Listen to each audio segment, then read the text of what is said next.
ఆనంద భైరవి మేడం గారు, ఇవి మీ నగలేనేమో ఒకసారి చూడండి. ఇక ఆనంద భైరవి ఆ నగలను చూసి కోపంగా ఉండిపోతుంది.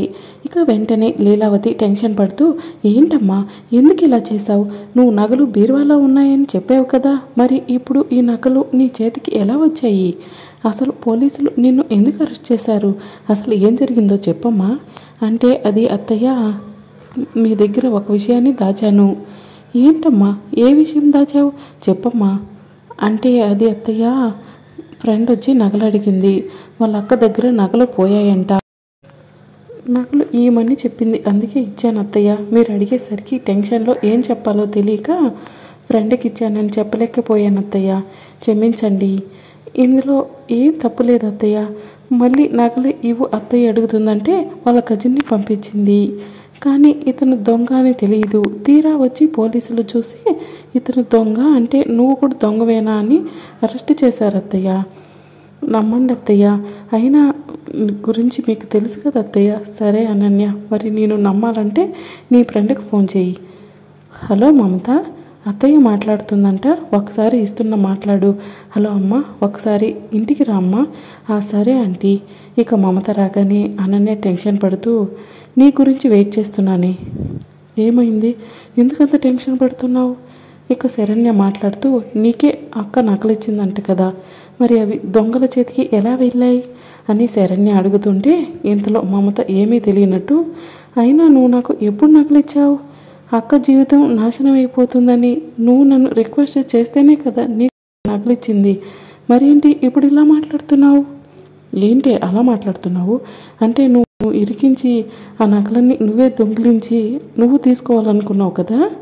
అంటే నువ్వు తప్పు చేసి ఇరికించాలని ఇలా చేస్తున్నావు కదా అనన్య. ఎలాగైనా బయటపడాలని నువ్వు భలే బుర్త కొడుతున్నావు కదా. అయినా నువ్వు ఇలా చేస్తావని అనుకోలేదు అనన్య. అయినా కాలేజ్ నుంచి చూస్తున్నాను, నీ స్వార్థం నువ్వు చూసుకుంటావు. అయినా నువ్వు అవతల వాళ్ళ గురించి ఎందుకు పట్టించుకుంటావు?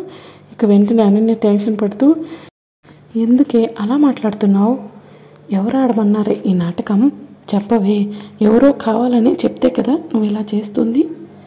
ఇక ఆనంద భైరవి కోపంతో, ఏం మాట్లాడుతున్నావే? నువ్వు తప్పు చేసి ఎవరిని ఇరికించాలనుకుంటున్నావు? పెద్ద కోడలు చాలా మంచిది, గుణవంతురాలు అనుకున్నాను. రాహుల్ని మందుకు బానిస కాకుండా చేశావని మురిసిపోయాను. కానీ నువ్వు ఈ నగల్ని దొంగతనం చేసి ఈ అమ్మాయిని ఇరికించాలనుకున్నావా? అయినా నువ్వు ఇంత దొంగవని తెలిస్తే రాహుల్కి ఇచ్చి పెళ్లి చేసేదాన్నే కాదు. దొంగ బుద్ధి చూపించావు కదా అనన్య. అలా అంటుంటే అనన్య కోపంతో, అత్తయ్య మీరు ఏం మాట్లాడుతున్నారు? అలాంటి దాన్ని కాదు, ఇక్కడ ఏదో తప్పు జరిగి ఉంటుంది.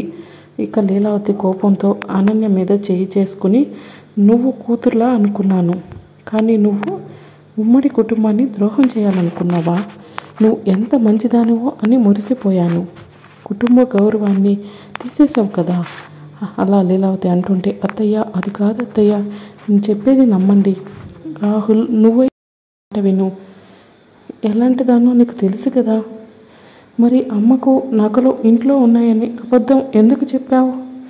అప్పుడే అమ్మకు డైరెక్ట్ చెప్పొచ్చు కదా ఇంట్లో నగలు లేవని. ఫ్రెండ్కి ఇచ్చానని చెప్పొచ్చు కదా, అప్పుడు అమ్మ నమ్మేది కదా. అంటే అది కాదు రాహుల్, నేను చెప్పేది విను. ఇక ఆనంద భైరవి మనసులో, ఇక నేను ఏది చెప్పినా వీళ్ళు నమ్మేటట్లు లేరు. ఇదంతా ఆనంద భైరవి ఆడిన నాటకం అనుకుంటా. ఇప్పుడు ఎలాగోలా చేసి కళ్ళు తిరిగి పడిపోయినట్టు యాక్టింగ్ చేయాలి, లేకపోతే పరువు పోతుంది. వీళ్ళు జైల్లో వేసేస్తారు, అప్పుడు చిప్పకూడు తినాలి. ఇక అనన్య కింద పడిపోగానే వెంటనే రాహుల్, లీలావతి అందరూ అనన్య దగ్గరికి వచ్చి, అనన్య ఏమైందమ్మా, లేమ్మా.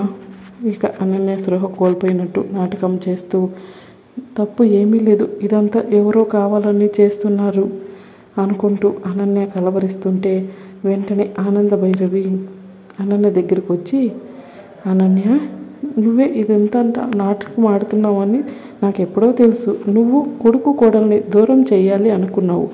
ఇప్పుడు చూసావా నిన్ను రాహుల్ని ఎలా దూరం పెట్టానో, ఎలా ఇరికించానో. నువ్వు నక్క బుద్ధులు బాగానే చూపించావు. గుంట నక్కలా నువ్వు ఎత్తుకు పై ఎత్తి వేస్తే ఈ పులి ఊరుకుంటుందా? ఈ పులి ఒక్క అడుగు వెనకేసినంత మాత్రాన ఆలోచించు ముందు కడిగేస్తుంది. ఇక అనన్య కోపంతో, అత్తయ్య నువ్వు ఇరికిస్తావా? చెప్తా, నువ్వు పోలీసుల చేత ఎలా అరెస్ట్ చేయించావో నిన్ను కూడా అదే ప్రకారంగా చేయిస్తా. నీ పరువు మొత్తం బట్ట బయలు చేస్తా. ఇక వెంటనే పోలీస్, ఆనంద మేడం గారు, మీరని మీ కోడల్ని ఇక్కడికి తీసుకొచ్చాము, లేకపోతే డైరెక్ట్ స్టేషన్కే తీసుకెళ్ళేదాన్ని. మీ పరువు మర్యాద పోకూడదని ఇక్కడికి తీసుకొచ్చాను. మీ గురించి, మీ ఉమ్మడి కుటుంబం గురించి అన్నీ తెలుసు కాబట్టే ఇక్కడికి వచ్చాం మేడం. చాలా థ్యాంక్స్ అండి. మీరు చేసిన ఈ హెల్ప్ ఎన్నటికీ మేము మర్చిపోము. ఇక పోలీసులు వెళ్ళగానే ఆనంద భైరవి కోపంతో, అనన్య ఇప్పుడు నిన్ను క్షమించి వదిలేస్తున్నాను. ఇంకోసారి మళ్ళీ ఇలా రిపీట్ అయిందని తెలిస్తే డైరెక్ట్ నిన్ను ఇంట్లో నుంచి వెళ్ళగొడతాను. అలా అంటుంటే అనన్య మౌనంగా ఉండి తన రూమ్లోకి వెళ్ళిపోతుంది. ఇక లీలావతి ఆనంద భైరవితో, చెల్లి, కోడలు ఇలా చేస్తుందని అనుకోలేదు. కోడలు తరపున క్షమాపణ కోరుకుంటున్నాను. ఏంటక్క ఇదంతా? ఉమ్మడి కుటుంబంలో గొడవలు జరగటం సర్వసాధారణం కదా. నువ్వు ఇలా చేస్తే అక్క నేను నీతో మాట్లాడను. సరేలే ఆనంద అనుకుంటూ లీలావతి వెళ్ళగానే ఇక ఆనంద అనన్యతో దగ్గరకు వచ్చి, చూసావా ప్లాన్ అనన్య? ఎలా ఉందో రుచి చూసావు కదా. ఎత్తుకు పై ఎత్తు వేసి నిన్ను ఎలా దెబ్బ కొట్టాను చూశాను అత్తయ్య. నేను కూడా ఎత్తుకు పై ఎత్తేసి నిన్ను ఎలా దెబ్బ కొట్టాలి అని ఆలోచిస్తున్నాను. నువ్వు చేసిన మోసం అంతకు డబ్బులు చేస్తాను. అది చూద్దాంలే Ananya. All the best. Okay అత్తయ్య, నీకు కూడా ఆల్ ద బెస్ట్. ఈ ఉమ్మడి కుటుంబాన్ని ఎలా విరిచేస్తానో చూడు. నీ చెల్లెల్ని కూడా నీకు దూరం చేసేస్తాను. అప్పుడు నువ్వు కుమిలి కుమిలి ఏడవాలి. అసలు ఈ ఉమ్మడి కుటుంబం లేకుండా చేసేస్తే. అవునా, అది చూద్దాం అనన్య. మరి నెక్స్ట్ ఎపిసోడ్లో ఏం జరుగుతుందో తెలుసుకోవాలనుకుంటున్నారా? అయితే ఛానల్ని సబ్స్క్రైబ్ చేసుకోండి.